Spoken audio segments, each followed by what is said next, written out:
Bed number 1, 6 दिन से degeneration level 15%।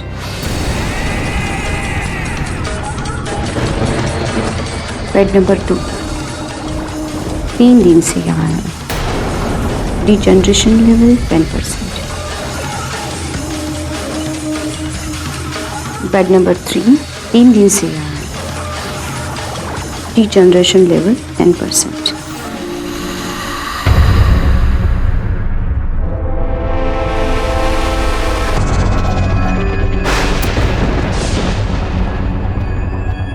Oh no, आज हॉस्पिटल से फिर से एक लाश गायब। ये हो क्या रहा है इस हॉस्पिटल में?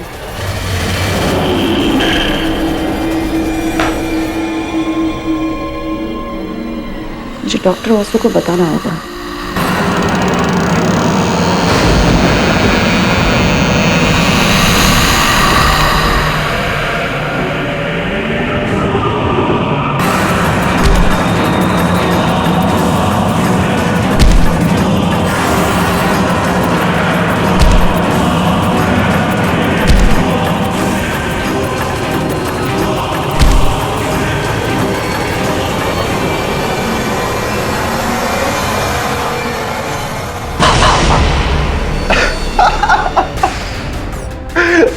Look at your face.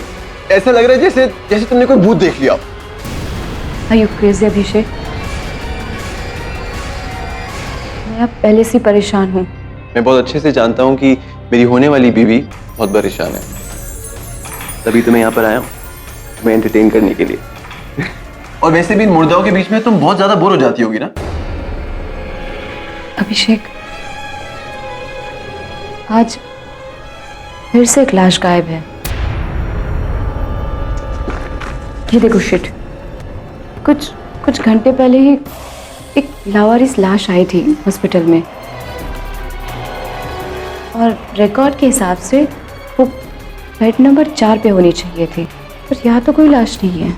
Come on doctor तरन, हो सकता है कि ये किसी वार्ड बॉय की मिस्टेक हो, या फिर ये बॉडी ऑलरेडी किसी ने क्लेम कर ली हो।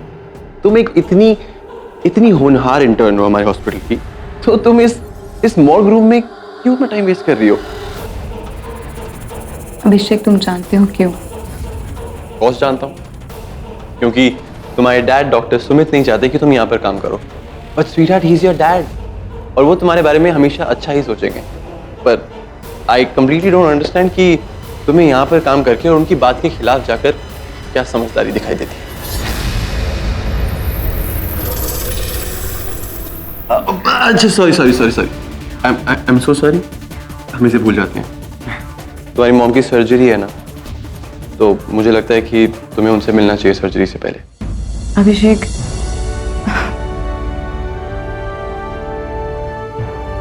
पता नहीं, मुझे कुछ ठीक नहीं लग रहा है। मैं मॉम को इस हालत में नहीं देख सकती, इसलिए यहाँ हूँ। लेकिन आई ट्रस्ट डॉक्टर वासु, वो मेरी मॉम के ब्रेन का ट्यूमर सक्सेसफुली निकाल देंगे। I know that. I think तुम्हें कोई मिसअंडरस्टैंडिंग हुई है, क्योंकि डॉक्टर वासु तो बैंगलोर में है, और तुम्हारी मॉम का ऑपरेशन डॉक्टर वासु नहीं बल्कि तुम्हारे डैड डॉक्टर सुमित करने वाले। What? How dare you touch my mom? मैं उन्हें अपने मॉम के नजदीक भी नहीं आने दूंगी। डॉक्टर तरन,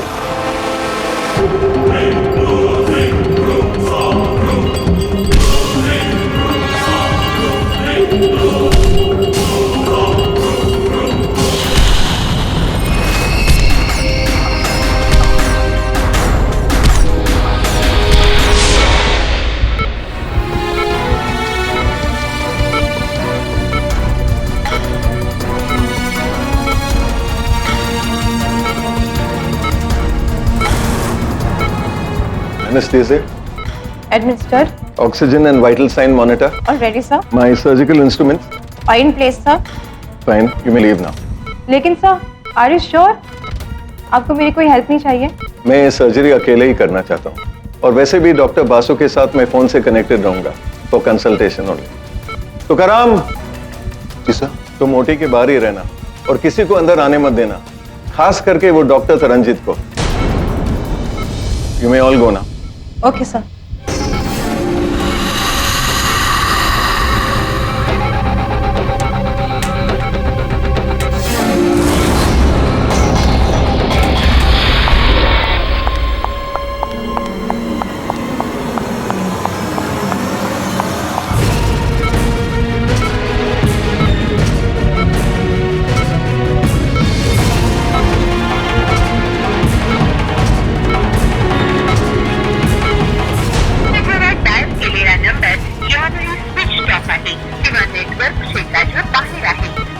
ओह नो, डॉक्टर वासु का नंबर तो नेटवर्क के बाहर है। Let me try again. Hello doctor Sumit, everything is okay? All set, shall we begin? हाँ, ओके। ओके। अरे डॉक्टर तरनजीत, एक मिनट मैडम रुकिए। डॉक्टर सुमित ने मुझे सख्त इंस्ट्रक्शन दिए कि अंदर कोई भी नहीं जा सकता। वो कौन है इंस्ट्रक्शन देने वाले? पेशेंट मेरी माँ है। मैडम मैं सिर्फ अपना काम कर रहा हूँ, प्लीज। काम ही करना है तो मुर्दा घर से एक लाश गायब है, उसे जाके ढूंढो। लाश फिर से गायब? वो आ गया, वो आ गया मैडम, आ गया मैडम। ये क्या बकवास करे तू करम?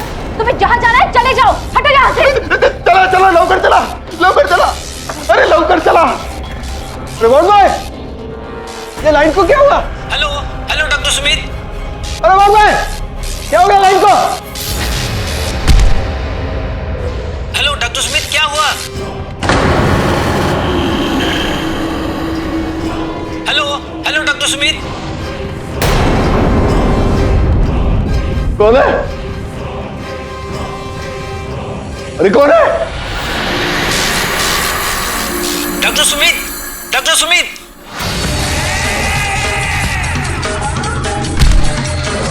कौन है? What is happening? Hello doctor Sumit. अरे कौन है? बचाओ मुझे, हटाओ, हटाओ, हेल्प! हेल्प, कोई है?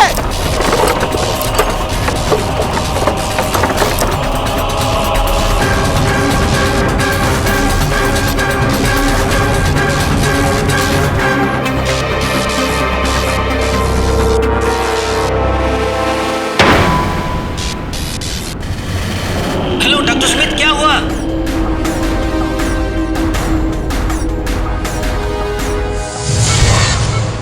Hello hello doctor Sumit. पापा, पापा, पापा। What is happening? Hello doctor Sumit, doctor Sumit.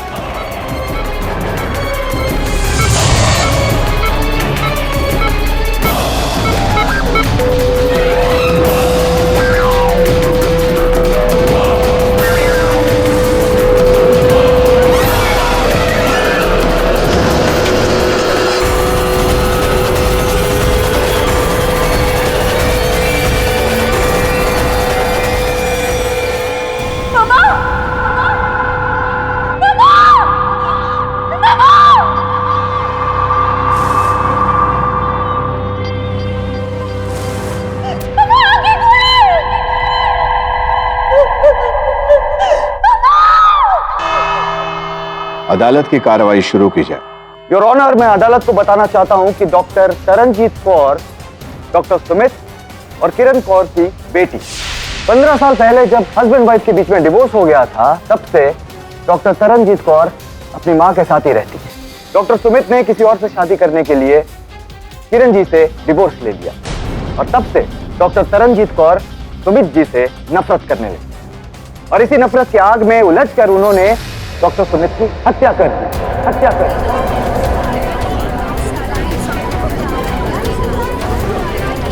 Order, order, silence please. नहीं, ये झूठ है। मैंने अपने पापा को नहीं मारा। जब मैं ऑपरेशन थिएटर में गई तो उनका खून हो चुका था और मेरी माँ का भी। योर ऑनर, मैं एक बहुत इंपॉर्टेंट बात बताना चाहता हूँ कि हत्या के बाद हॉस्पिटल के सारे स्टाफ ने डॉक्टर तरनजीत कौर के हाथ में वो मर्डर वेपन देखा, जिससे साफ जाहिर होता है कि असली गुनहगार सिर्फ और सिर्फ डॉक्टर तरनजीत कौर ही हैं। मुझे लगता है कि फाटक साहब को इस केस में ज्यादा मेहनत करने की जरूरत नहीं है, क्योंकि ये केस अपने आप में ही एक वाटर टाइट केस है। प्रोसिक्यूटर साहब, वाटर टाइट तो टाइटैनिक भी था, और उसका क्या हुआ ये तो हम सब जानते हैं। योर ऑनर, मैं मानता हूं कि मेरी मुवक्किल डॉक्टर तरनजीत कौर वहां इस उद्देश्य से गई थी कि अपने पिताजी को अपने माताजी के ऑपरेशन करने से रोक सके। एग्जैक्टली योर ऑनर, उद्देश्य तो पूरा हो ही गया। डॉक्टर सुमित की हत्या करके डॉक्टर तरनजीत कौर ने ऑपरेशन को रुकवा दिया, लेकिन अनफॉर्चुनेट फायदा कुछ नहीं हुआ, क्योंकि किरण जी ने ऑपरेशन थिएटर में ही उस वक्त अपना दम तोड़ा। मैं अदालत से ये दरख्वास्त करता कि डॉक्टर तरनजीत को, एक्चुअली इन्हें डॉक्टर नहीं कहना चाहिए, सस्पेक्ट तरनजीत कौर को डबल होमिसाइड का दोषी पाते हुए हमें कड़ी से कड़ी सजा देनी चाहिए। योर ऑनर, तथ्य अनुसार हत्या के पश्चात ऑपरेशन थिएटर बिखरा हुआ पाया गया। केवल इतना ही नहीं, योर ऑनर, हत्या के पश्चात डॉक्टर सुमित के मृत शरीर के हाथों में से बाल पाए गए। जो रिपोर्ट अनुसार न डॉक्टर तरनजीत कौर के हैं न इनकी माताजी के, तो स्पष्ट है योर ऑनर कि कोई और था वहां उपस्थित ऑपरेशन के दौरान जिसने हत्या की है डॉक्टर सुमित की। योर ऑनर, हॉस्पिटल स्टाफ के मुताबिक ऑपरेशन थिएटर में डॉक्टर सुमित के अलावा सिर्फ एक ही व्यक्ति था, और वो खुद उनकी एक्स वाइफ किरण कौर जी, जो एनेस्थीसिया के नशे में थी। तो बेडी साहब, आप क्या प्रूव करना चाहते हैं कि उस हालत में उन्होंने डॉक्टर सुमित की हत्या कर दी? मुझे पूरा विश्वास है प्रोसिक्यूटर साहब कि आपने इतनी तो अभ्यास की होगी वकालत में ये जानने के लिए कि मैं ये तो नहीं कह रहा। तो फिर खून किसने किया? मैं जानता हूं साहब किसने मारा।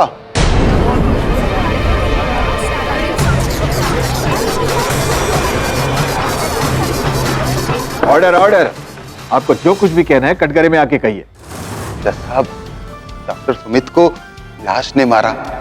वही लाश जो हमारे हॉस्पिटल के मुर्दाघर से गायब हो गई थी।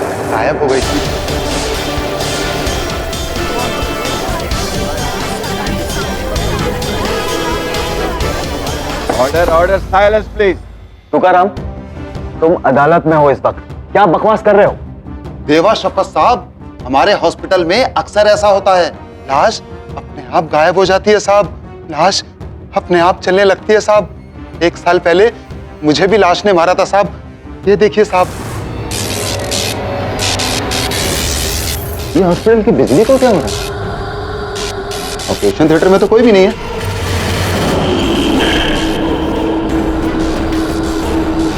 कौन है? ये तो मुर्दा घर के किसी मुर्दे की स्लिप है ना?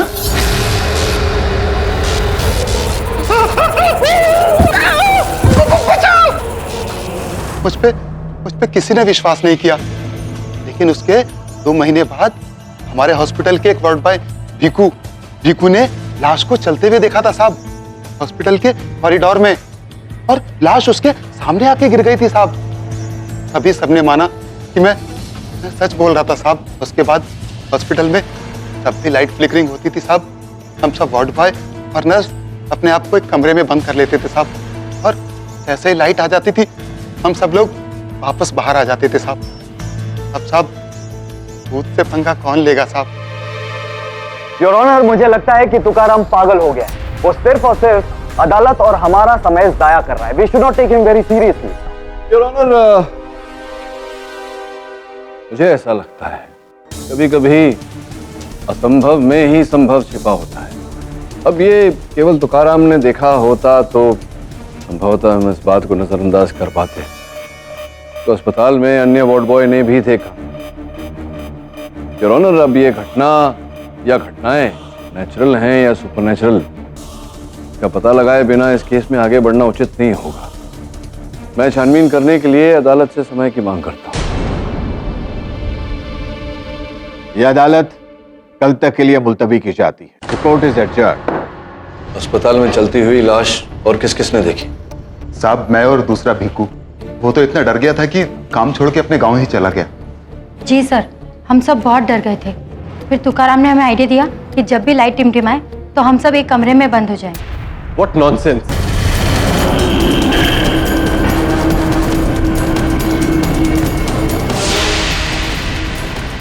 आप कौन? हाय, डॉक्टर अभिषेक और डॉक्टर तरन का मंगेतर। सर, आप इन लोगों की बातों में बिल्कुल विश्वास मत कीजिए। ये बकवास कर रहे हैं। भला बॉडीज भी कभी चलती हैं क्या? लगता तो ऐसा ही है।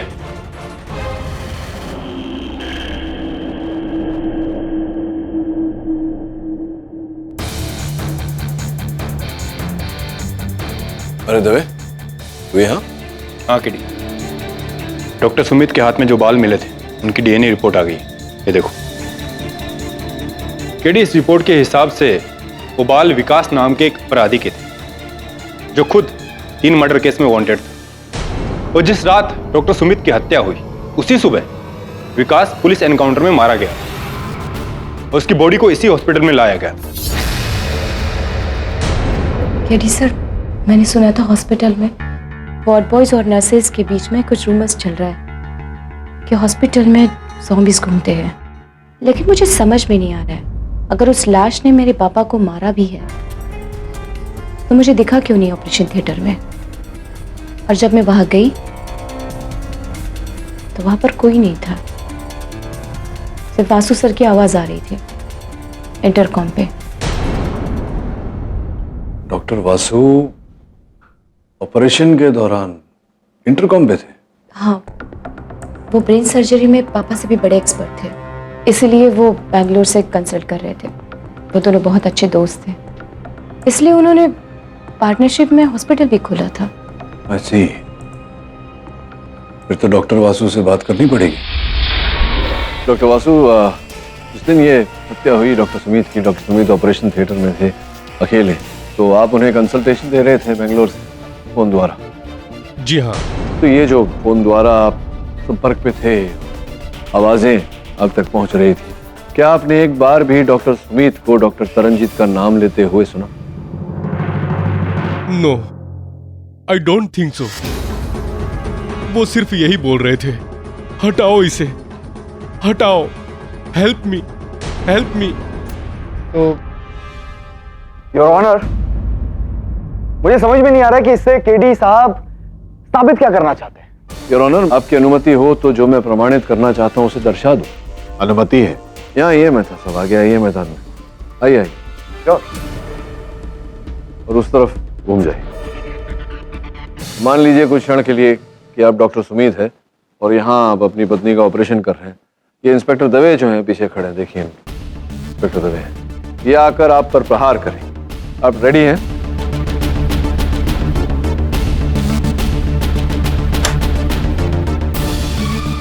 केडी साहब क्या कर रहे हैं? मुझे लग जाता तो? आपने मेरा नाम क्यों लिया? नहीं, आपने मुझे मारा तो मैं आपको जानता हूं, तो ऑब्वियसली मैं आपका नाम लूंगा।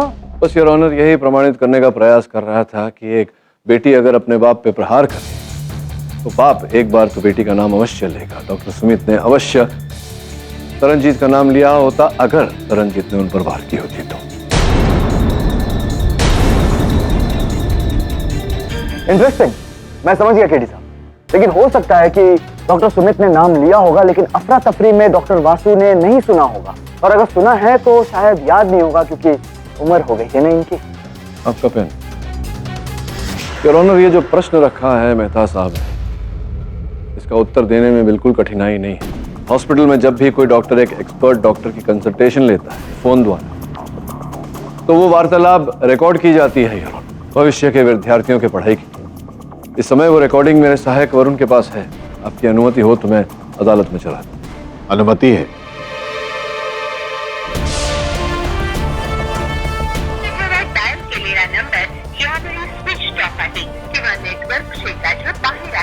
डॉक्टर वासु का नंबर तो नेटवर्क के बाहर है। Let me try again.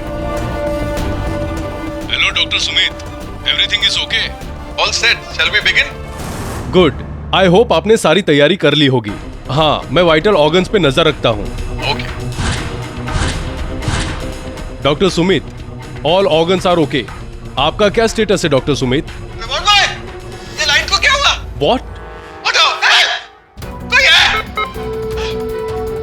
Doctor Sumit, किरण के पल्स और हार्ट बीट फ्लैट जा रहे हैं। What is happening?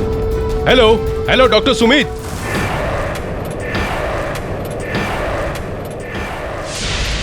Your honour, इस रिकॉर्डिंग में कहीं डॉक्टर सुमित ने तरनजीत का नाम नहीं। डॉक्टर वासु बिल्कुल सही कह रहे हैं। उन्होंने डॉक्टर सुमित को नाम लेते हुए बिल्कुल भी नहीं। लेकिन पीडी साहब, ये कहां पर साबित हो रहा है कि डॉक्टर तरनजीत ने डॉक्टर सुमित का खून नहीं किया?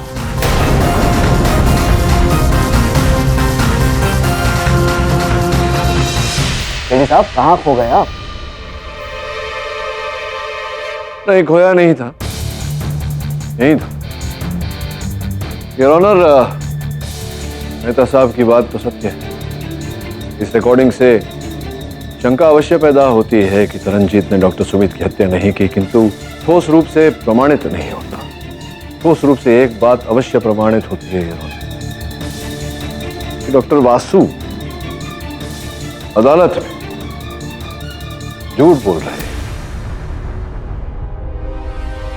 डॉक्टर वासु, आपने झूठ बोला था, आप अब भी झूठ बोल रहे हैं कि आपने कंसल्टेशन बेंगलोर से की थी। आप तो बेंगलोर में थे ही नहीं। ये आप क्या कह रहे हैं केडी सर?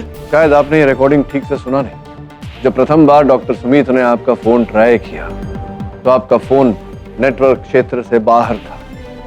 अगर आप उस समय बेंगलोर में होते, कर्नाटक में होते, तो वो संदेश कन्नड़ में होता, किंतु इस रिकॉर्डिंग में वो संदेश मराठी में है।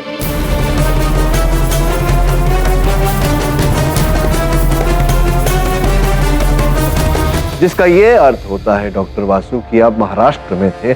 अब बताइए, हमें डॉक्टर वासु अधिक समय नहीं लगेगा ये पता लगाने के लिए कि आप कहां थे।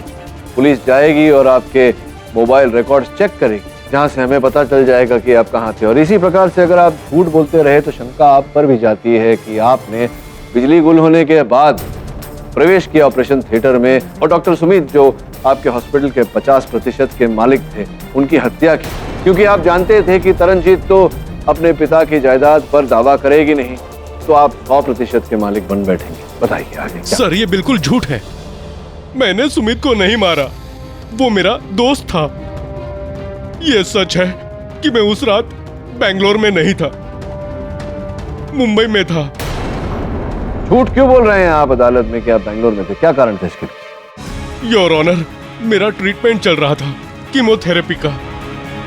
मैंने किसी को नहीं बताया था कि मुझे ब्लड कैंसर है।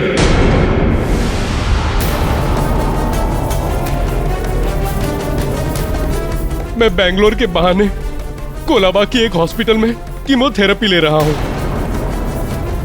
अब आप ही बताइए सर, जो आदमी खुद चंद दिनों का मेहमान हो, वो चंद पैसों के लिए अपने दोस्त का मर्डर कैसे कर सकता है? योर ऑनर, सुना आपने?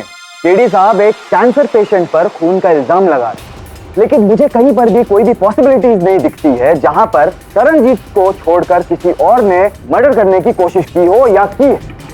पॉसिबिलिटी है सर। मेरा ही एक पेशेंट था जिसकी डेथ हो गई थी।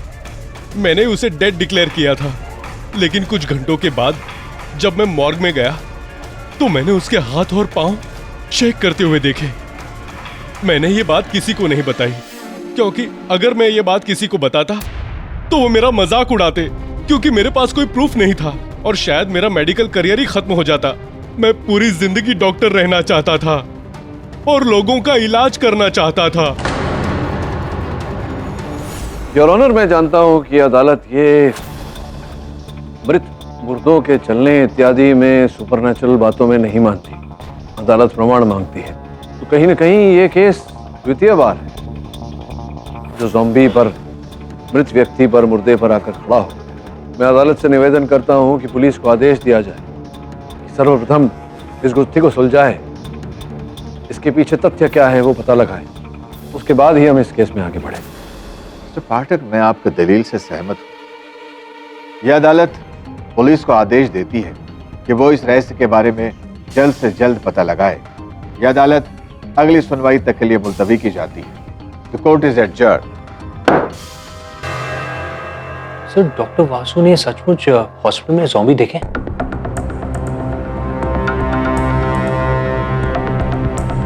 पता नहीं उन्होंने डॉक्टर वासु ने क्या देखा क्या नहीं। वैसे भी ये ज़ॉम्बी का विषय बहुत ही विवादग्रस्त है। मेरा निजी मानना ये है कि एक ज़ॉम्बी का उठकर जाकर किसी की हत्या करना ये असंभव सा मामला है।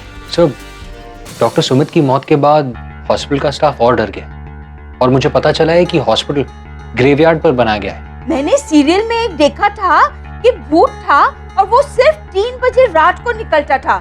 बिली, बात को समझो, यहाँ भूतों की बात नहीं हो रही, ज़ॉम्बी की बात हो रही। ज़ॉम्बी वो व्यक्ति होता है, मृत व्यक्ति, उस पर प्रयोग किया जाता है। कभी कभी शॉक देने से उसकी मानसिकता कहीं ना कहीं अंदर जागृत होती है। ऐसा सब है, बोलते हैं ऐसा। भूत की बात नहीं हो रही है। वरुण, वो तुकाराम क्या कह रहा था? जब वो अस्पताल की लाइट फ्लिकर होती है तभी वो ज़ॉम्बी दिखता है। वो तो होएगा ना केडी। अरे भूत के आजू बाजू इतना पावर होता है कि लाइट तो फ्लिकर होएगा ही। मतलब क्या कहना चाह रही हैं आप कि अब भूत खून नहीं वोल्टेज पीते हैं? Ridiculous that is. सर, आप क्या देख रहे हैं? इंटरनेट पे रिसर्च करता हूँ, देखता हूँ, कोई ना कोई सुराग अवश्य मिलेगा।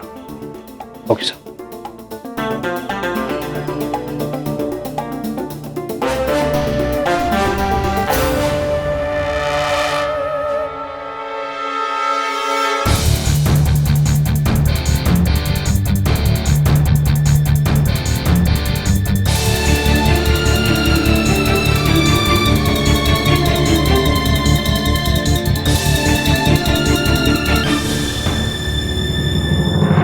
Good morning sir.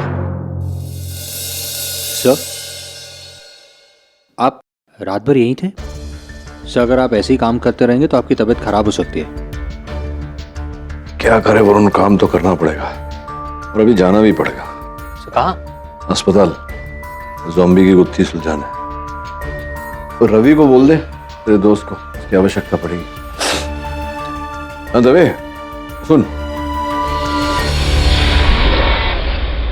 Your honour, आपके आदेश अनुसार अस्पताल में चलने वाले मृत शरीर, उनकी छानबीन की और ये गुत्थी अंततः सुलझ ही गई। विस्तार में समझाने के लिए मैं रवि, जो एक इलेक्ट्रिकल इंजीनियर है, उन्हें कटघरे में बुलाने की अनुमति चाहता। अनुमति है।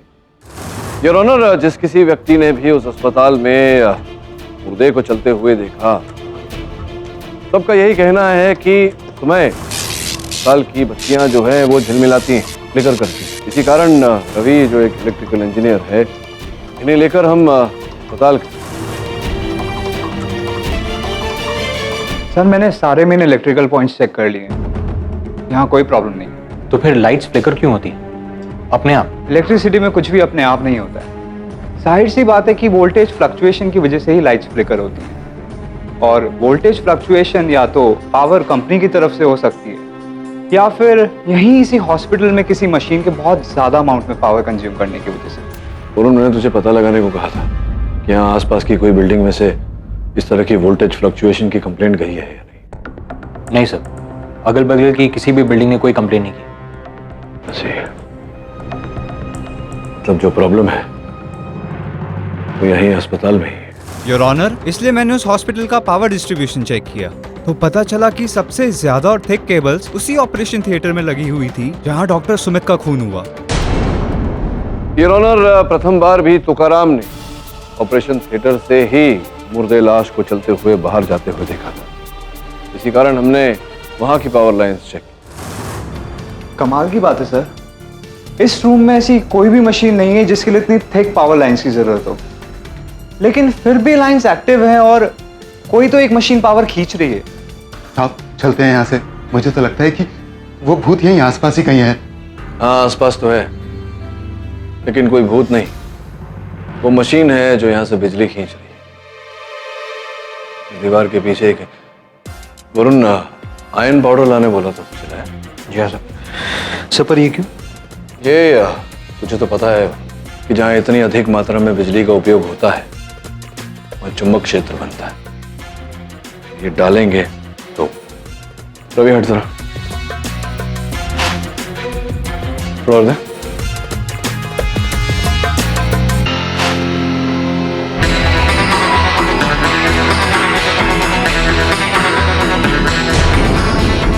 यहीं से पावर खींच रहा है, इसका मतलब पीछे ही कोई मशीन है।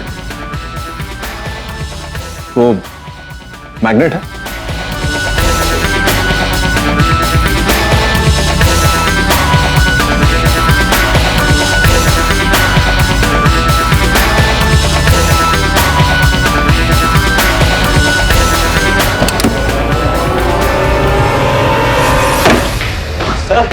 केडी साहब।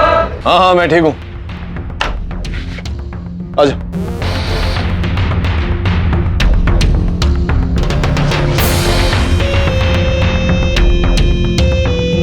यहां तो एक और प्रवेश द्वार है। इसका अर्थ यह होता है कि हत्यारा यहां से अंदर आया होगा।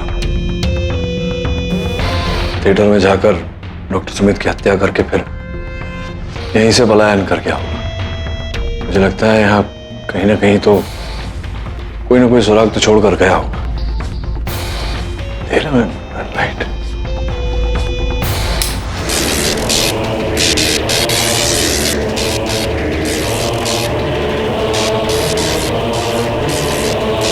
योर ऑनर, ये दृश्य मैंने स्वयं देखा। एक मृत देह अपने हाथ पैर हिला रहा है,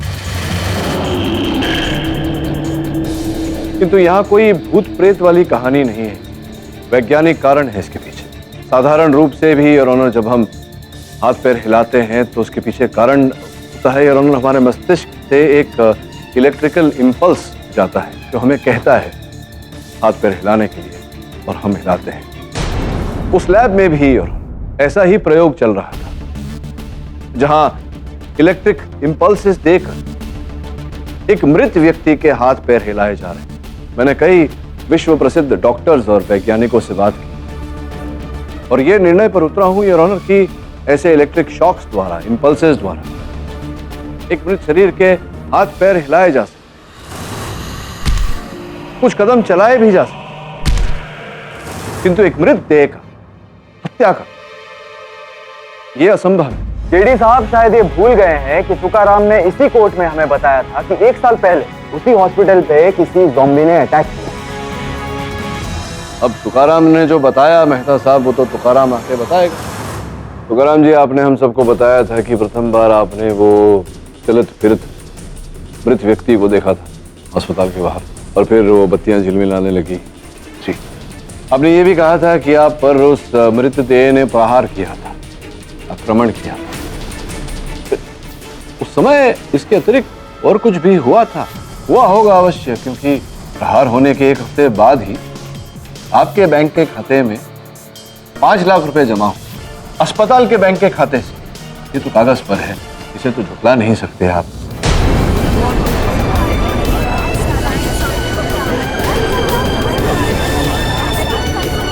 ऑर्डर ऑर्डर। और फिर द्वितीय बार आपने कहा था कि वो जो दूसरा वार्ड बॉय है, क्या नाम था उसका? भीकू। Bhiku Bhiku Bhiku ward boy. अब भीकू वार्ड बॉय गांव चला गया, पर हमारी पुलिस हाथ पे हाथ धरे तो बैठी नहीं रहेगी।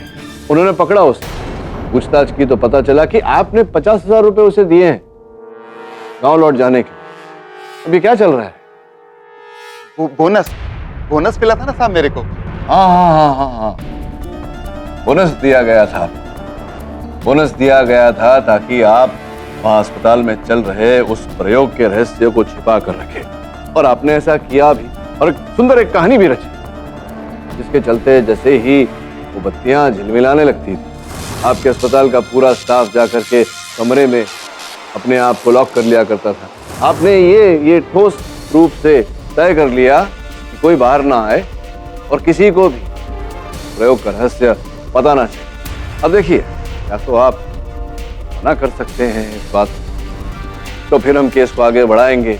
हो सकता है न्यायाधीश महोदय आप पर सख्ती बरते और आप जेल जाएं, और जेल में दवे साहब आपसे उससे भी अधिक सख्ती बरते। क्या झेल पाएंगे आप इतनी सख्ती? आपने खुद ही कहा था कि गरीब हैं आप, है ना, नौकरी मिलेगी नहीं आपको दूसरी। जेल में क्या चक्की पीसेंगे? क्या करेंगे? क्या सत्य बोलेंगे? हमारी सहायता करेंगे सत्य बोलकर? बोलिए। हाँ साहब, मैंने झूठ बोला था। 5 लाख रुपए बहुत बड़ी रकम होती है साहब, लेकिन साहब मुझे नहीं पता था कि मेरे झूठ की वजह से डॉक्टर सुमित की जान चली जाएगी। इसके कहने पर आपने झूठ बोला? डॉक्टर सुमित ने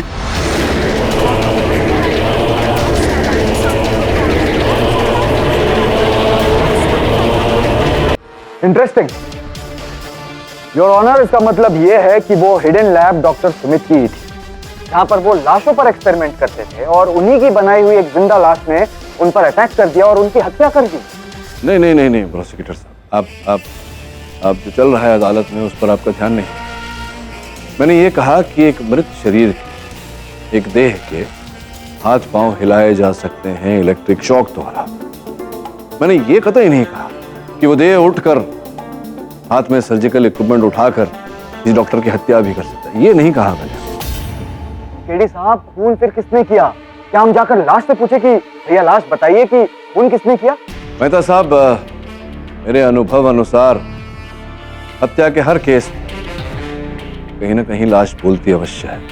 योर ऑनर, इस बार डॉक्टर सुमित के मृत शरीर ने, उनके मृत शरीर के हाथों में वो बाल, उन्होंने बताया हमें इस केस का रहस्य।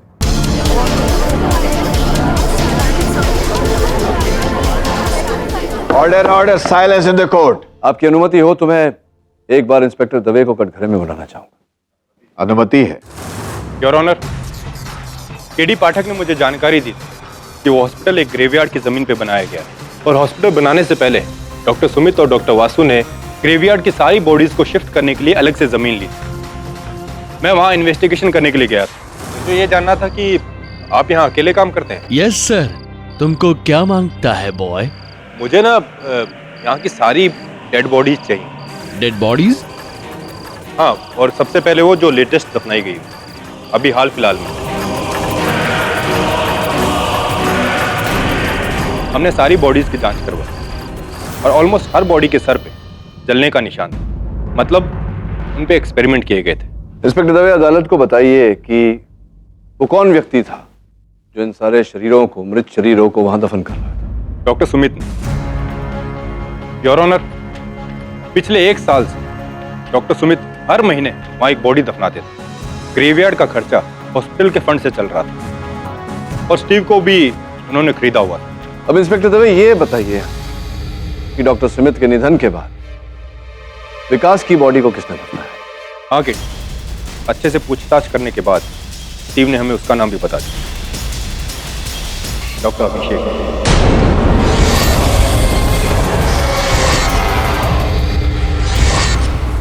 पोल खुल चुकी है डॉक्टर अभिषेक। न केवल स्टीव ने आपकी पहचान करवाई है कि वहां उस गुप्त प्रयोगशाला में आपकी उंगलियों के छाप जगह जगह हर स्थान पर पाए गए। नहीं केडी सर, कुछ गलती हुई है। अभिषेक ऐसा नहीं कर सकता। कोई गलती नहीं हुई डॉक्टर तरनजीत। डॉक्टर अभिषेक ने ऐसा किया है।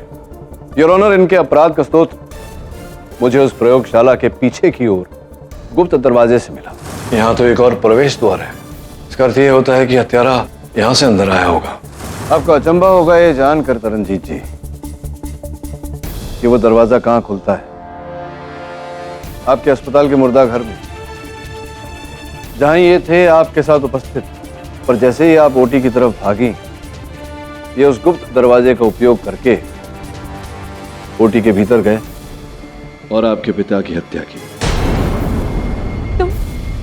तुम तो उन्हें अपना पापा जैसे मानते थे ना? अरे काय के पापा, वो मुझे यूज कर रहे थे। आज से 12 साल पहले डॉक्टर सुमित और डॉक्टर वासु ने साथ मिलकर ये हॉस्पिटल खोला था और डॉक्टर सुमित का सिर्फ एक ही सपना था। वो एक्सपेरिमेंट्स करते जा रहे थे और फेल होते जा रहे थे।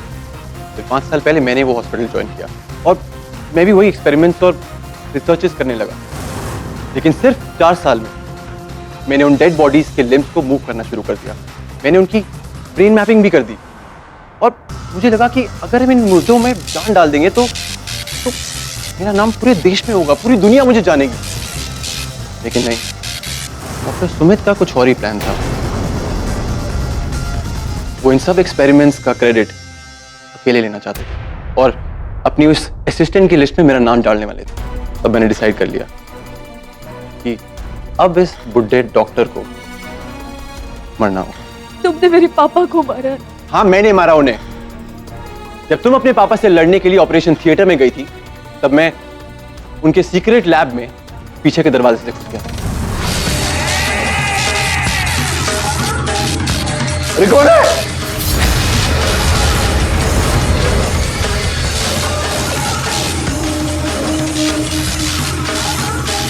बचाओ, बचाओ, पड़ी जाओ।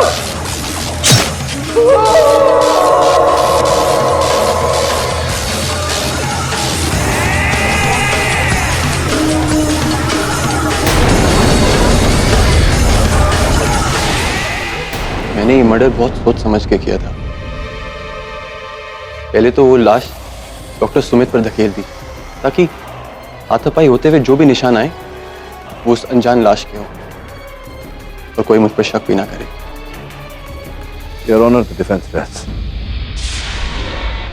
तमाम गवाहों और सबूतों के मद्देनजर यह अदालत डॉक्टर अभिषेक को डॉक्टर सुमित के कत्ल में दोषी पाते हुए उम्र कैद की सजा सुनाती है और अदालत में झूठी गवाही देने के जुर्म में तुकाराम को 3 साल की सजा सुनाती है और डॉक्टर तरनजीत को निर्दोष पाते हुए इस केस से बाइज्जत बरी करती है। Case is close. You're right? You're right, Miss Dixit. गलती की है मैंने, लेकिन ये केस को लेकर नहीं। योर ऑनर, मैंने गलती की है अपने प्रतिद्वंदियों को ना पहचानने की।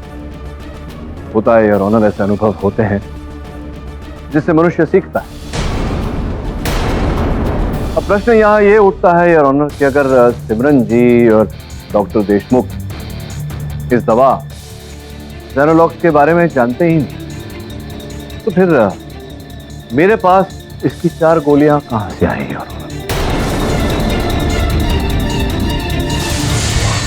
एक जो मैंने लैब टेस्ट के लिए भेजी थी, एक जो आपके पास है, और ये 2, ये कहां से आई है?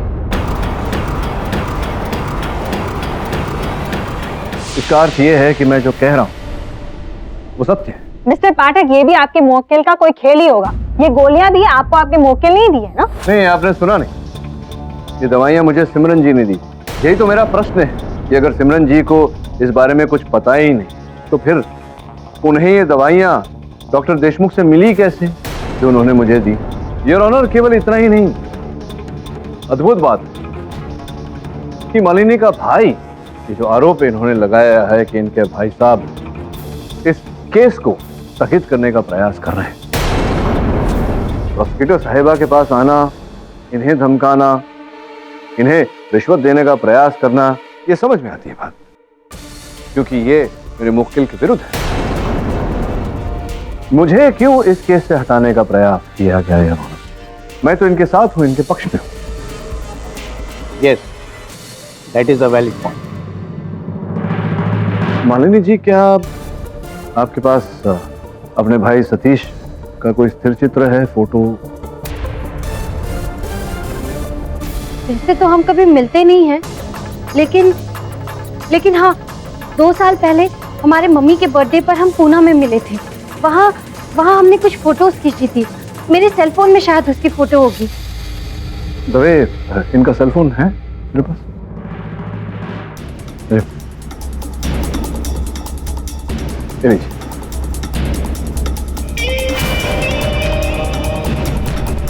हाँ, ये मेरे भाई की फोटो है।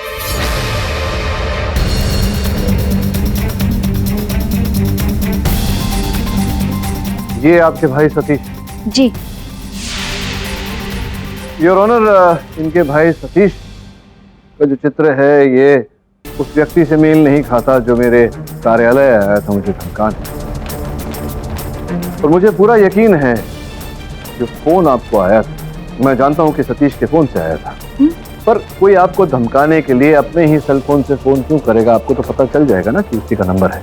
और जो गाड़ी योर ऑनर जिसमें बैठकर वो व्यक्ति मुझे धमकाने आया, वो भी सतीश नहीं होगा योर ऑनर। स्पष्ट है, इस चित्र देखकर पता चल रहा है कि वो सतीश नहीं था योर ऑनर। स्पष्ट हो रहा है अब कि कोई व्यक्ति है जो सतीश का नाम लेकर इस केस को रोककर हम सबको गुमराह करने की कोशिश कर रहा है, जिसे सिन्हा को फंसाने की कोशिश कर रहा है।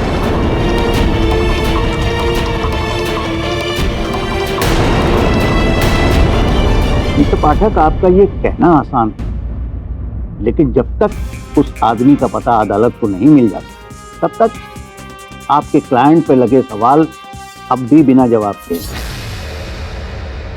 आपका केस अब भी मुश्किल में है मिस्टर पाठक। योर ऑनर, मैं पूरा प्रयास करूंगा कि अगली सुनवाई तक ठोस प्रमाण आपके समक्ष प्रस्तुत करूं।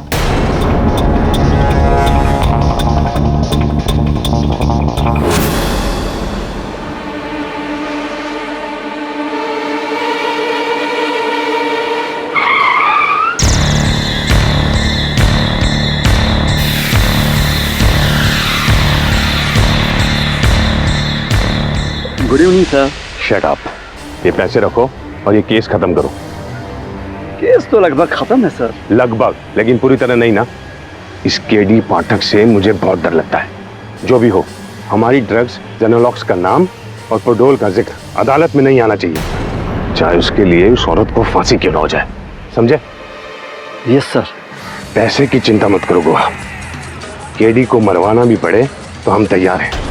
जेनोलॉक से जो हमारी बदनामी होगी वो उसकी जान से ज्यादा कीमती नहीं है। अंडरस्टैंड? ये लो।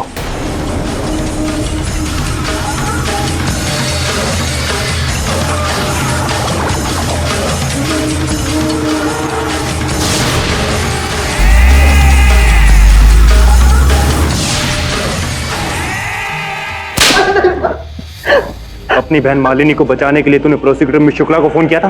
पैसे की लालच दी तूने? मैंने कुछ नहीं किया था सर। मैं पहले ही बोल चुका हूँ, पिछले हफ्ते मेरा फोन चोरी हो गया था और वो जो गाड़ी जो केडी सर ने देखी थी सर वो नंबर प्लेट मेरा ही है, लेकिन गाड़ी नहीं है मेरी सर। मुझे कोई उलझा रहा है। तेरा फोन चोरी हो गया तो तूने कंप्लेन क्यों नहीं की? सर 4 फोन है मेरे पास और कब गायब हुआ कब चोरी हुआ सर कंप्लेन नहीं कर पाए सर। भूल गया। क्या भूल गया? भूल गया? सर मेरा यकीन करिए सर, मेरा इस केस में कुछ लेना देना नहीं है। उस आदमी को पकड़िए जिसने मेरा फोन चोरी किया सर। हे सावंत, चाय पिला के जाने दे इसको। मालिनी तो जेल में ही रहना, प्लीज कभी बाहर मत आना।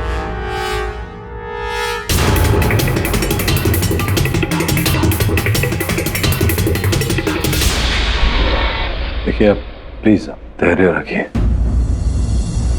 मिस्टर पाठक, ये सारे लोग मिले हुए हैं, सिमरन, डॉक्टर देशमुख, आप प्लीज मुझे बचा लीजिए, प्लीज मुझे बचा लीजिए। मैं पूरी कोशिश करूंगा। वो आपका भाई सतीश, क्या वो गवाही देगा अदालत में कि?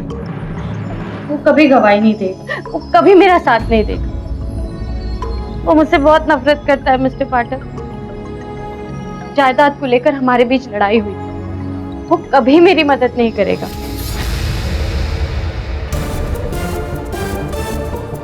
ये जो जेनोलॉक्स की दवा खाती थी आप, ये दवा अब भी है आपके घर में कहीं? हाँ, मेरे बाथरूम के कैबिनेट में है, लेकिन उससे क्या होगा? अदालत थोड़ी इस बात पर विश्वास करेगी कि मैंने दवाई के नशे में ही अपने पति का खून किया था। ये कोशिश तो करना पड़ेगा। आपके घर में सीसीटीवी कैमरास लगे हुए हैं, हो सकता है उन सीसीटीवी कैमरास के फुटेज में आप दवाई खाती हुई दिखी हो और दवाई खाने के बाद जो आप हरकतें करती हैं वो कुछ तो करना पड़ेगा, कोर्ट में साबित तो करना पड़ेगा कुछ। प्लीज प्लीज कुछ कीजिए सर, मुझे बचा लीजिए प्लीज। पूरा प्रयास कर रहा हूँ, आप धैर्य बनाए रखिए।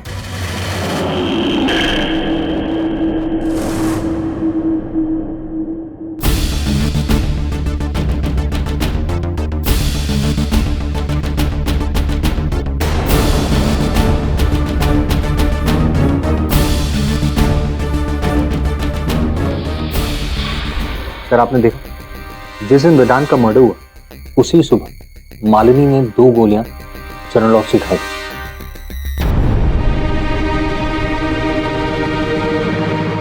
आप कह रहे हैं तो मतलब, लेकिन एक तो फुटेज इतना धुंधला है, ऊपर से ब्लैक एंड व्हाइट।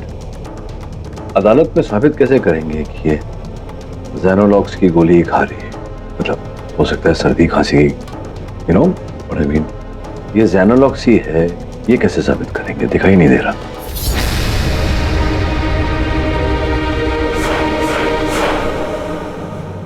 कुछ समझ में नहीं आ रहा है, लगता है हमारा वक्त ही खराब चल रहा है। अरे वक्त से याद आया, मेरी घड़ी गुम हो गई। मैं सोच ही रहा था कि ऑनलाइन नई घड़ी खरीदूंगा, देखता हूँ कुछ। सर कमाल है सर, हमने गोली का लैब टेस्ट करवाया जिसमें साफ पता चल रहा है कि उसमें कुछ ऐसे केमिकल्स हैं जो माइंड को इफेक्ट करते हैं। उसके बाद भी अदालत आपको बिलीव नहीं करती। क्या करें वरुण, अदालत साक्षी और साक्ष्य में मानता है, ठोस प्रमाण पेश करना पड़ेगा। ये घड़ी अच्छी है, तो जोड़े में है। मैं फीमेल वॉच किसको दूंगा? सिंगल ढूंढना पड़ेगा। पर कौन हो सकता है सर? सिमरन और डॉक्टर देशमुख तो साफ मुकर रहे, पता नहीं उन पे किसका दबाव है। वरुण देख, सिमरन के पास वो गोली आई है, किसी के द्वारा तो आई हो। गोली तो डॉक्टर ही देता है। सिमरन के डॉक्टर का पता कर और जरा बातचीत कर, और जब बातचीत करेगा तो इसे समझ गया ना? Right sir. देखिए मिस्टर वरुण, मैं समझ सकता हूं कि क्यों अदालत ने डॉक्टर देशमुख और सिमरन ने जेनोलॉक्स को मानने से साफ इनकार कर दिया। क्यों किया? आपने प्रोडोल का नाम सुना है? किसके बारे में? प्रोडोल। प्रोडोल इंडिया की सबसे बड़ी ड्रग कंपनी। जी हाँ, असल में जेनोलॉक्स का उत्पादन वही करे, और अगर कोई अदालत में ये साबित कर दे कि प्रोडोल की बनाई हुई ये ड्रग हानिकारक है, तो न सिर्फ उन्हें करोड़ों का नुकसान होगा बल्कि बहुत गहरी मानहानि भी होगी, जिसका सीधा असर उनकी बाकी दवाइयों के सेल्स पर पड़े। बेसिकली उनकी पूरी मार्केट इमेज गिर जाएगी सर। हाँ, इसका मतलब ये सर कि अपनी सालों की बनाई हुई करोड़ों अरबों रुपए की मार्केट इमेज को बचाने के लिए प्रोडोल कुछ भी करेगी। वो एक क्या 10 डॉक्टर देशमुख और सिमरन को खरीद सकती है, धमका भी सकती है। इसलिए सर आई एम सॉरी, लेकिन मैं इस मामले में आपकी कोई मदद नहीं कर सकता। लेकिन जो दवा मार्केट में आई ही नहीं, वो आपने सिमरन को क्यों दी? टेस्टिंग के लिए। असल में प्रोडोल कंपनी हम डॉक्टर्स को कुछ सैंपल्स देती है जो हम अपने पेशेंट्स पे टेस्ट करते हैं, ताकि उनके नतीजे देखकर वो अपनी दवाइयों को परफेक्ट बना सकें। एक मिनट, टेस्टिंग के लिए? ये तो गैर कानूनी है, आप लोगों का इस्तेमाल कर रहे हैं। तभी तो मैं इस बारे में खुलकर अदालत में बात नहीं कर सकता हूँ सर। देखिए आई एम सॉरी, मैं इस मामले में आपकी कोई मदद नहीं कर सकता, प्लीज। और हाँ, जो भी मैंने आपको जेनोलॉक्स के बारे में बताया है वो सिर्फ इस कमरे तक है, बाहर नहीं सर, प्लीज। वैसे डॉक्टर नायडू कहना पड़ेगा, वीडियो में हैंडसम लग रहे हैं आप। सर आप मुझे ऐसे ब्लैकमेल कैसे कर सकते हैं सर? ये तो गैर कानूनी है सर। आप क्या कानूनी और गैर कानूनी की बात कर रहे हैं? ये जो आपने किया क्या वो कानूनी है? एक मल्टीनेशनल ड्रग कंपनी से रुपए लेकर, रिश्वत लेकर आपने उनके ड्रग का उपयोग अपने पेशेंट पर किया, उसे बकरा बनाकर। क्या ये कानून के दायरे में? हाँ, तो ये तो अदालत में उठेगी बात तो न्यायाधीश महोदय बताएंगे। अरे नहीं सर, प्लीज सर आप अदालत को इसमें क्यों डाल रहे हैं sir? I am very sorry sir, I am really very sorry, लेकिन प्लीज सर आप लोग इस मैटर को बाहर मत जाने दीजिए सर, मेरा तो लाइसेंस छिन जाएगा सर। मतलब आपका लाइसेंस छिन जाएगा, आपको तकलीफ होगी, और आपके किए की वजह से जो जिंदगी छीन रही है उनकी, उसका कुछ नहीं? बोलिए, कोई उत्तर है आपके पास इसका? ठीक है सर, मैं आपकी मदद करने के लिए तैयार हूं। मैं प्रोडोल और जेनोलॉक्स को एक्सपोज करने में आपकी मदद करूंगा।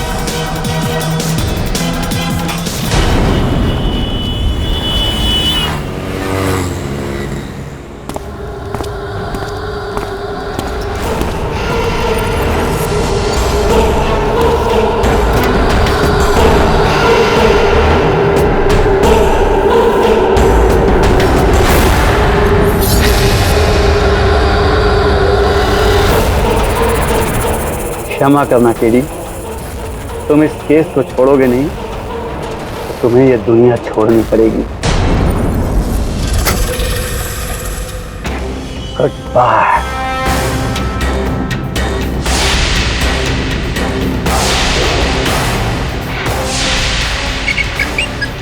तेरे की। हेलो हेलो, हाँ गोवा, कहाँ हो तुम? बिजी हूँ, बाद में फोन करना। नहीं नहीं, बाद में टाइम नहीं है, मुझे जेनोलॉक्स चाहिए अभी। तेरे की। क्या हुआ? नहीं, कुछ नहीं। देखो, मामला गर्म है। बॉस ने जेनोलॉक्स की सप्लाई को बंद करने के लिए कहा है। क्यों चाहिए जेनोलॉक्स? गोवा, मेरे पास जर्मनी की 2 पार्टीज है और वो करोड़ों रुपए दे सकती हैं। तुम्हारे पास कुछ तो गोलियां होंगी जेनोलॉक्स की देने के लिए। है, लेकिन प्रोडोल वालों ने कहा है कि। अरे यार, प्रोडोल वालों को कैसे पता चलेगा कि तुमने वो गोलियां मुझे बेचनी है? गोवा, मैं तुम्हें कम से कम 70 लाख रुपए दे सकता हूँ, सोचो तो सही। 70 लाख? हाँ। ठीक है, हम वहीं पे मिलेंगे, लेकिन पैसे एडवांस में। ओके? हाँ हाँ ठीक है, डन।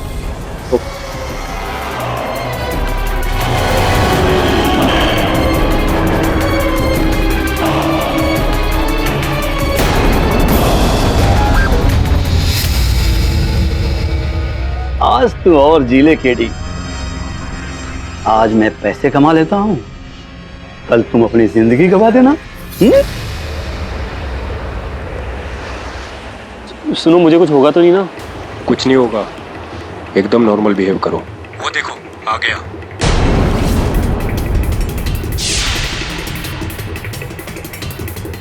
कैसे हो डॉक्टर? ठीक है। यहाँ आने में कोई परेशानी तो नहीं हुई? नहीं। पैसे लाए हो?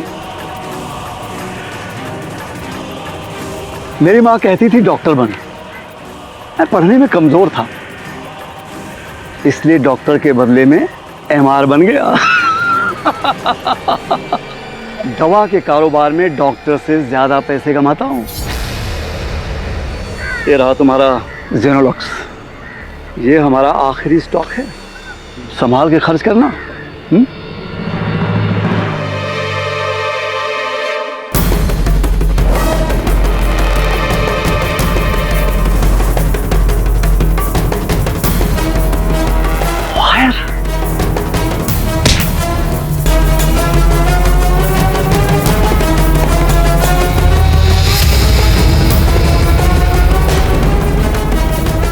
मेरे साथ गद्दारी?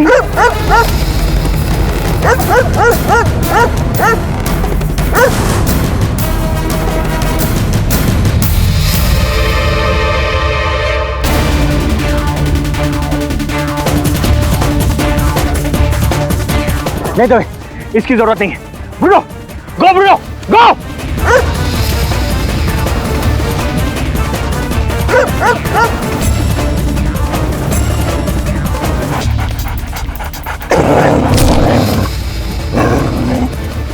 Good job Bruno.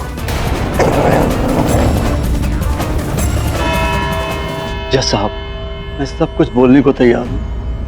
मैं प्रोडोल के चीफ मैनेजर मिस्टर बख्शी के लिए काम कर रहा था। मैं एक मिडलमैन, उनके ड्रग्स को मैं डॉक्टर के पास ले जाता था, वो ये ड्रग पेशेंट्स को देते थे।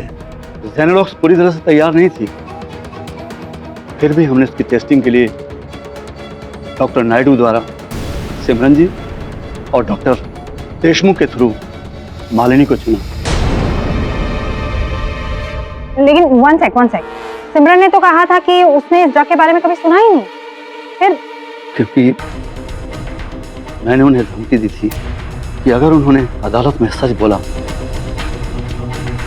तो मैं उनकी बेटी को अगवा कर लूंगा।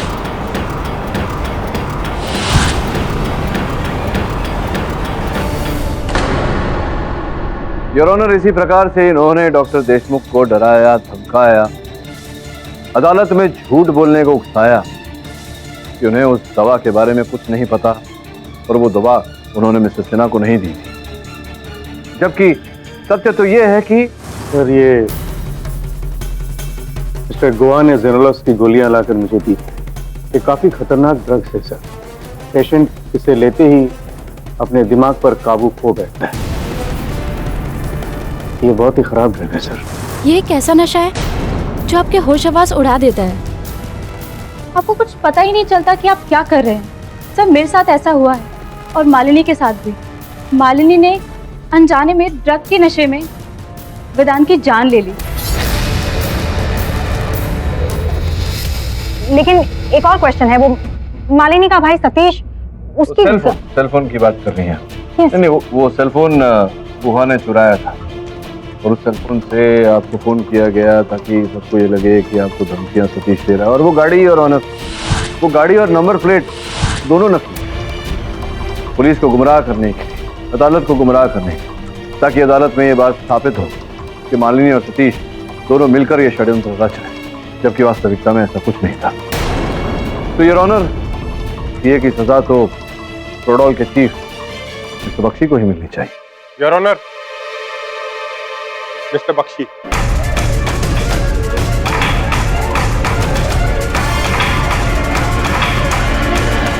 योर ऑनर, कौन कहता है कि पुलिस हमेशा देर से आती है? सही समय पर आए होते थे। आप बैठिए। बख्शी साहब आइए।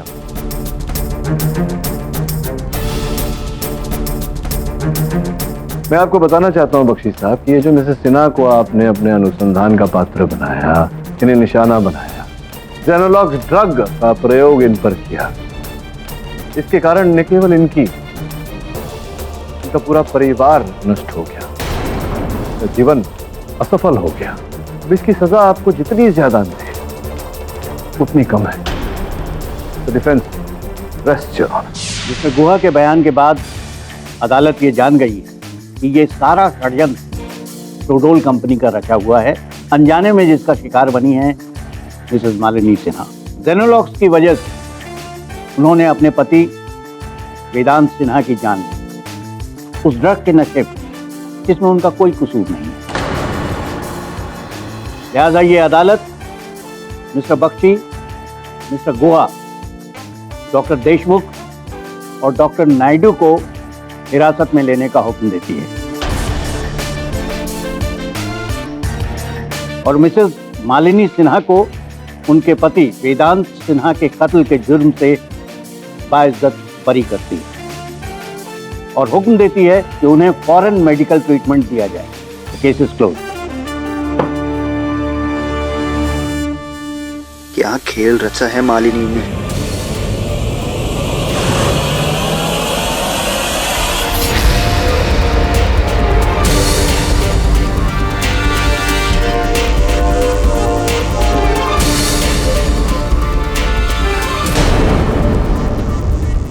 लगता है केस खत्म नहीं हुआ। मिस्टर पाठक, ये आपकी फीस। Thank you. वैसे ये फीस तो कुछ भी नहीं है, क्योंकि आपने जो मेरे लिए किया है उसके लिए मैं जिंदगी भर आपकी आभारी रहूंगी। तो अब मैं चलती हूँ। अरे हाँ मिस्टर पाठक, मैं मनाली जा रही हूँ, अगर आपको कुछ चाहिए तो आप मुझे बता दीजिएगा। आप मनाली जा रही हैं? जी, सोचा कि जिंदगी में इतना सब कुछ हो गया है तो एक आध महीने के लिए कहीं बाहर चले जाऊं, ताकि अपनी बिखरी हुई जिंदगी को समेट सकूं। अच्छा अच्छा अच्छा। कब? अगले Sunday. Have a good trip. Thank you so much. Bye bye.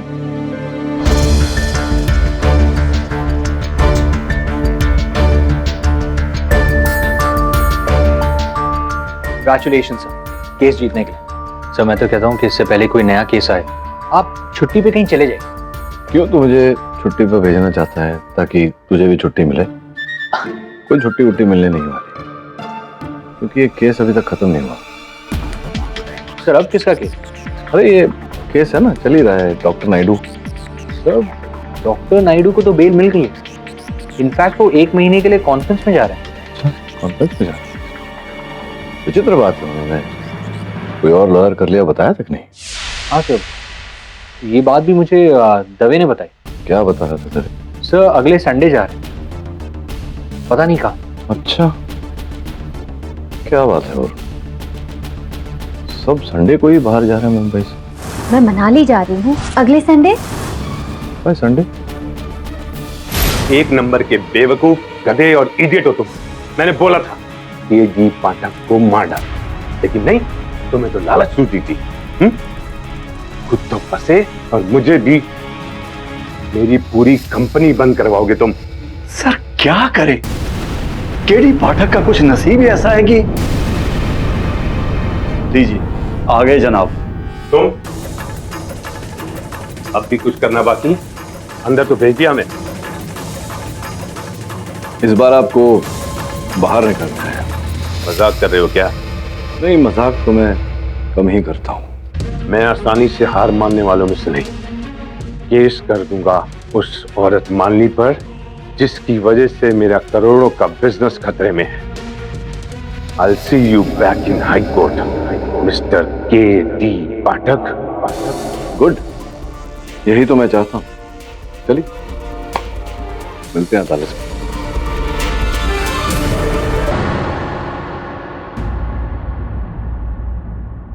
दीदी, हाँ, आपसे कोई मिस्टर खान मिलने आए हैं। मिस्टर खान? अच्छा चलो।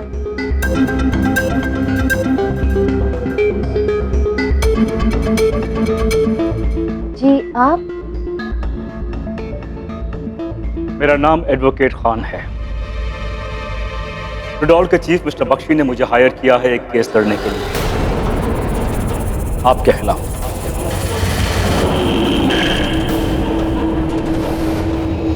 मेरे खिलाफ? जी। लेकिन मैं तो केस जीत गई हूँ और बेगुनाह भी साबित हो गई हूँ। आप केस जीत चुकी थी, अब उनकी बारी है, इसीलिए उन्होंने आपके खिलाफ दावा किया है कोर्ट में। ये रहे कोर्ट के समन्स। इस शुक्रवार को हियरिंग है। Good luck to you.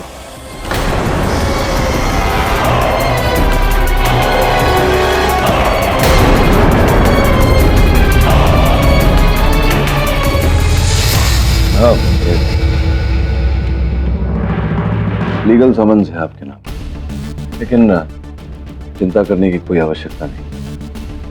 उसका करोड़ों का व्यवसाय है, चुप तो वो बैठेगा नहीं। वो हर प्रयास करेगा अपने आप को सच्चा और आपको झूठा साबित करने का। हाँ, लेकिन वो करेगा क्या? आप ही ने तो पिछली अदालत में साबित किया था ना कि जेनोलॉक्स को गैर कानूनी तरीके से मुझ तक पहुंचाया गया था। हाँ, लेकिन अब ऐसा प्रतीत हो रहा है कि अदालत में जेनोलॉक्स के साइड इफेक्ट्स को लेकर तर्क वितर्क होगा। वैसे जाने से पहले ये आपका चेक जो आपने मुझे दिया था, ये रख लीजिए। ये क्यों? नहीं, अब केस जो है वो अभी तक समाप्त नहीं हुआ। समापन के पहले आपसे रुपए लेना ये मेरे उसूलों के खिलाफ होगा। एक बार सब कुछ सामने आ जाए, सत्य सामने आ जाए, उसके बाद ले लूंगा। शीघ्रता क्या है। थैंक यू मिस्टर पाठक, आप मेरी जिंदगी में एक मसीहा बनकर आए हैं।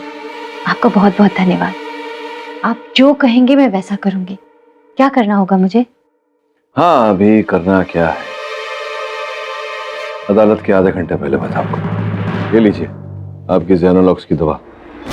ये जेनोलॉक्स तुम इन्हें क्यों दे रहे हो? हाँ, मैं दे रहा हूँ इन्हें, इसका कारण तो मैं अदालत में बताऊंगा, लेकिन तुम्हारे सामने दे रहा हूँ, तुम्हें साक्षी रख। बस याद रखना कि अदालत शुरू होने के आधे घंटे पहले मैंने ये दवा दी थी। लीजिए।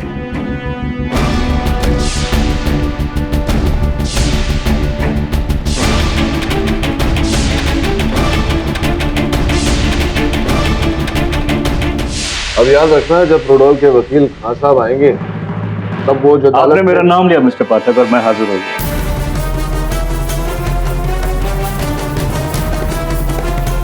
मिस्टर पाठक, आपने उर्मी डिक्सट को तो हरा दिया, लेकिन आपकी जानकारी के लिए आपको बता दूं कि मैंने कच्ची गोलियां नहीं खेली। अपने सामने वाला वकील को इतनी बुरी तरह पछाड़ता हूं कि उन्हें पानी तक नसीब नहीं होती। अरे बाप रे बाप। वैसे इस समय मुझे लग रहा है आपको पानी की बहुत आवश्यकता है। थोड़ा दिमाग गर्म है आपके। लीजिए पानी पीजिए, थोड़ा ठंडा कीजिए, अदालत शुरू होने वाला है। शुक्रिया।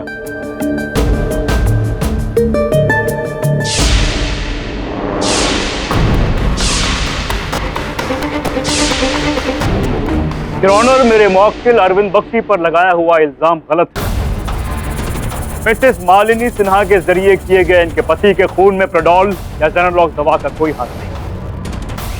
हाँ साहब, आप संभवतः ये भूल रहे हैं कि अदालत में फॉरेंसिक रिपोर्ट द्वारा ये प्रमाणित हो चुका है कि जेनोलॉक्स ड्रग के साइड इफेक्ट वो बहुत ही उग्र और खतरनाक है। मैं भी मानता हूँ योर ऑनर कि जेनोलॉक्स का साइड इफेक्ट है, क्योंकि ये दवा अभी तक परफेक्ट नहीं की गई, लेकिन साइड इफेक्ट्स इतने खतरनाक नहीं है मिस्टर पाठक जितना कि आप बयान कर रहे हैं। बहुत विचित्र बात है कि हत्या आपको खतरनाक लगती है? हत्या इन्होंने खुद की है और इल्जाम लगा रही हैं एक छोटी सी गोली पर। मेरा यकीन मानिए, इस गोली का मुझ पर सचमुच गहरा असर होता है।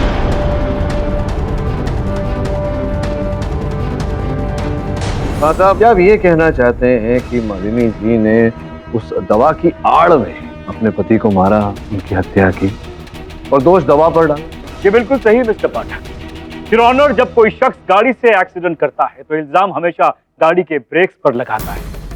यहाँ भी ऐसा ही कुछ मामला है। मिसेस सिन्हा, अपने पति के कत्ल करने का अच्छा बहाना चुना आपने। मैंने कोई बहाना नहीं चुना, मैंने सच में कोई बहाना नहीं चुना, मैंने कोई बहाना नहीं चुना। आप शांत रहिए। योर ऑनर, मैं जानता था कि खान साहब अदालत में कुछ ऐसा ही करेंगे। इनके क्लाइंट के ड्रग जेनोलॉक्स को बचाने के लिए ऐसा कोई पैंतरा चलेंगे और इसका बंदोबस्त मैं अदालत शुरू होने से पहले ही करके आया। योर ऑनर, इस अदालत के प्रारंभ के आधे घंटे पूर्व हमने मिसेस मालिनी सिन्हा को जेनोलॉक्स दवा दी। ऑफ कोर्स पुलिस और इंस्पेक्टर दवे के निरीक्षण, ताकि अदालत स्वयं देख सके कि जेनोलॉक्स दवा कितना उग्र खतरनाक साइड इफेक्ट। ये आप कैसे कर सकते हैं मिस्टर पाठक? आपको मुझे बताना चाहिए था। बताया होता तो क्या हो? नहीं होता कुछ नहीं मिस्टर पाठक, लेकिन बिना वजह किसी को जेनोलॉक्स गोली देना, क्योंकि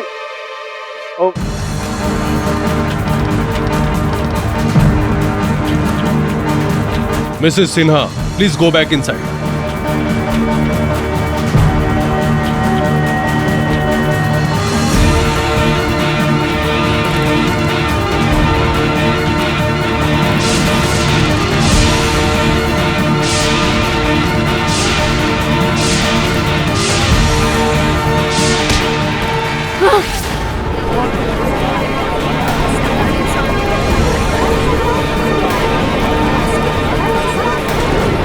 Mr. Pathak, what is this? ये मैं क्या कर रही थी? हाँ? योर ऑनर, यही है जेनोलॉक्स ड्रग का साइड इफेक्ट। ये अपने प्राण लेने का प्रयास कर रही थी, उन्हें याद तक नहीं। आप प्लीज मालिनी जी अंदर जाइए। योर ऑनर, हम ये कैसे मान लें कि इन्होंने जेनोलॉक्स दवा ली है या ये एक्टिंग कर रही है? मैंने कहा ना खान साहब, इंस्पेक्टर दवे इस बात के गवाह हैं कि हमने मालिनी जी को जेनोलॉक्स दवा दी। Okay okay mister Pathak, your honour, मान लेते हैं कि इन्होंने वाकई में जेनोलॉक्स दवाई खाई, लेकिन वाकई उस दवा का असर इन पे हुआ है या ये एक्टिंग कर रही है? ये बात आप कैसे साबित करेंगे मिस्टर पाठक? देखा, कर दिया ना इन्हें चुप।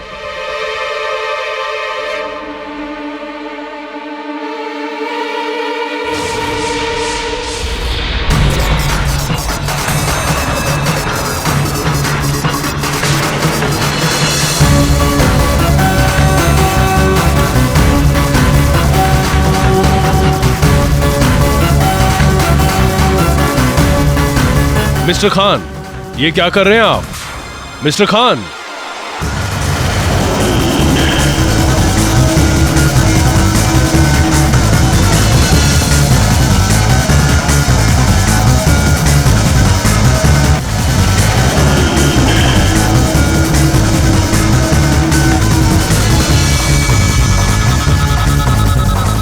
खान साहब, खान साहब, तो भूख लगी है आपको?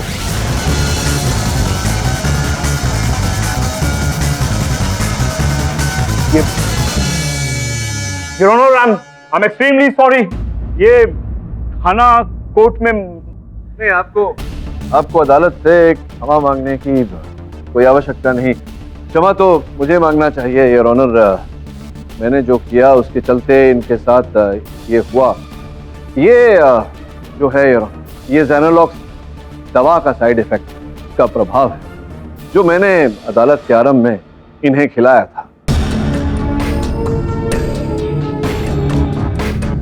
मिस्टर पाठक, मैंने तो कोई गोली नहीं खाई। अब फिर से क्षमा चाहता हूँ, मैंने आपको खिलाया नहीं था, आपको पिलाया था। आपको याद है अदालत आरंभ होने से पहले मैंने आपको पानी पिलाया था।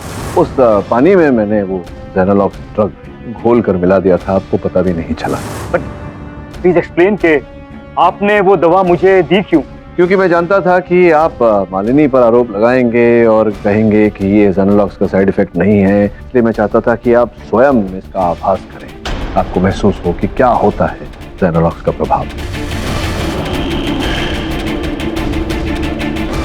मिस्टर पाठक। जी आपने तो सचमुच साबित कर दिया कि ये जो हो रहा है वो ड्रग का असर है। अब तो मुझे भी लगने लगा है कि मिसेस मालिनी सिन्हा के साथ जो हुआ है वो बनावटी नहीं, असली था। और तो और ऐसी हालत में वो अपने पति की भी हत्या कर सकती हैं। ये सब जेनेलॉक्स का असर है। वेल डन मिस्टर पाठक। धन्यवाद योर ऑनर, लेकिन अभी एक कष्ट है मुझे। कष्ट ये है योर ऑनर की अदालत शुरू होने से पूर्व मेरे पास केवल एक ही जेनेलॉक्स की गोली थी जो मैंने खान साहब को पानी में घोलकर पिलाई। मतलब ये योर ऑनर, मालिनी जी को मैंने कोई दवा दी।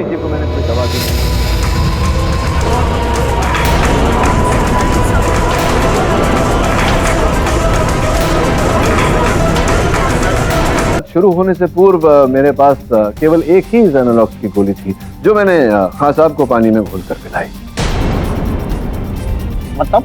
मतलब ये योर ऑनर, मालिनी जी को मैंने कोई दवा दी।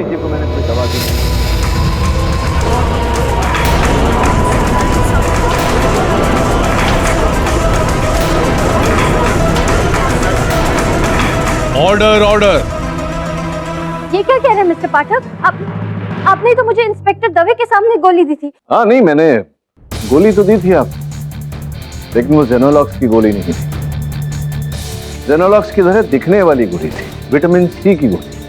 क्या? Vitamin C? जी मिस्टर पाठक, विटामिन की गोली का इतना बड़ा असर? बड़ा असर नहीं खान साहब, झूठा। आप सही थे। वास्तव में मालिनी जी एक बहुत बड़ी अभिनेत्री है। आज भी योर ऑनर अदालत में जो कुछ भी इन्होंने किया, अपनी कलाई को काटने का प्रयास किया, ये सब एक ढोंग था, बिल्कुल उस ढोंग की तरह योर ऑनर जो इन्होंने उस दिन किया अपने पति की हत्या करने के बाद। इन्होंने अपने पति की हत्या जानबूझकर की है योर ऑनर, जेनोलॉक्स दवा की आड़ में।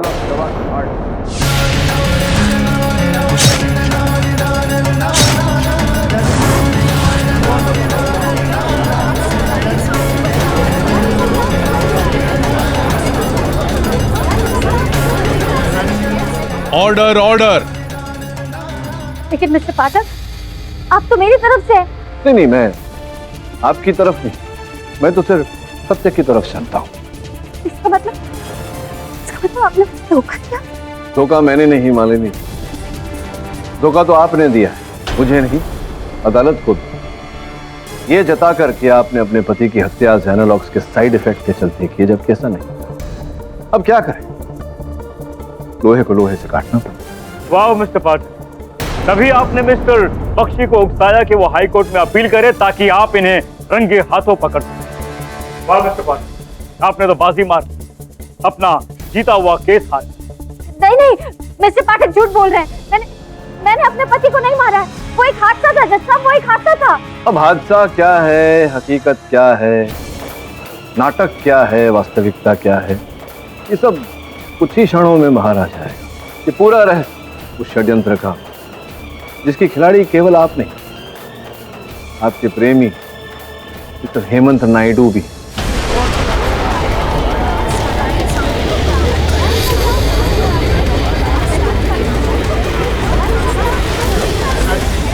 योर ऑनर, मैं स्वयं के लिए घड़ी ढूंढ रहा था ऑनलाइन और मैंने देखा कि घड़ी के जोड़े होते हैं जो अक्सर पति पत्नी या प्रेमी प्रेमिका खरीदते हैं।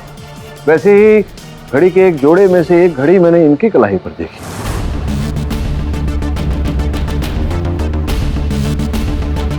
और दूसरी मालिनी जी की कलाई पर।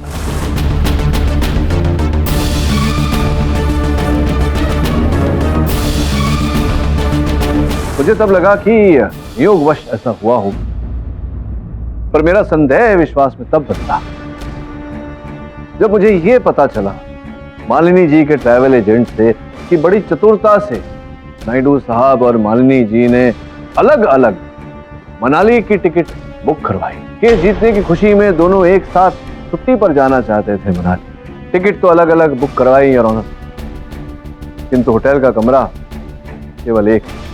अब इन्हें सुनने को कुछ रहा नहीं नायडू साहब। आगे भी प्रमाणित कर सकता हूं, अगर आप अपराध स्वीकार करें तो संभव है कि न्यायाधीश महोदय आप पर कृपा बना दें। क्या करना चाहेंगे? जी हाँ योर ऑनर, मैंने और मालिनी हम दोनों ने मिलकर वेदांत को रास्ते से हटाने का प्लान बनाया था।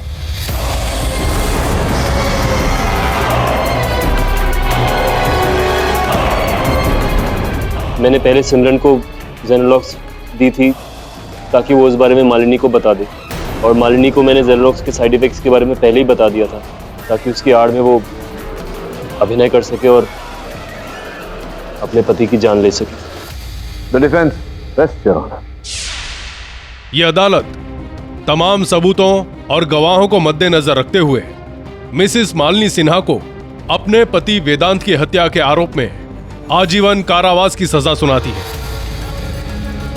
और डॉक्टर नायडू को उनका साथ देने के लिए 7 साल की सजा सुनाती है और साथ ही मिस्टर बख्शी, मिस्टर गुहा और डॉक्टर देशमुख को गैरकानूनी रूप से दवाइयों की सप्लाई करने के कारण उन पर अलग से केस चलाने का हुक्म देती है। The case is closed.